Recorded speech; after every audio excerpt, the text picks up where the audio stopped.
যদি বলা হয় বিনোদন দেওয়াতে কে সেরা, তাইলে আসবে তালহা ভাই। যদি বলা হয় গেম প্লের দিক থেকে কে সেরা, তাইলে আসবে বিটুকে কিংবা বাংলাদেশের অ্যাস্টেটাইন। বাট কখনো যদি বলা হয় বটলার দিক থেকে কে সেরা, তাইলে কে আসবে জানো?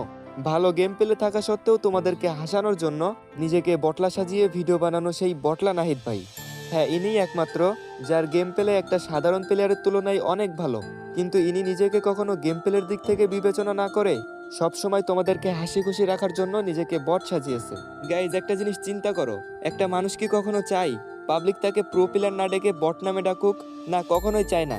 কেননা একটা বটলা প্লেয়ারও কিন্তু মানুষের কাছে সম্মান পাওয়ার জন্য নিজেকে প্রো প্লেয়ার দাবি করে। কিন্তু নাহিদ ভাইয়ের ক্ষেত্রে এই বিষয়টা পুরোপুরি ভিন্ন।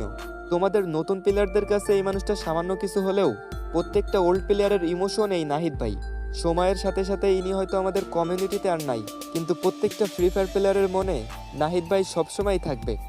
যাই হোক গাইজ, আমার মতো তোমরাও এই মানুষটাকে মিস করো কিনা কমেন্টে জানিয়ে যেও। আর হ্যাঁ, তোমরা যারা খুব সহজেই ডায়মন্ড টপ আপ করতে চাও, এখনই প্লে স্টোরে গিয়ে ডাউনলোড করো বট টপ আপ।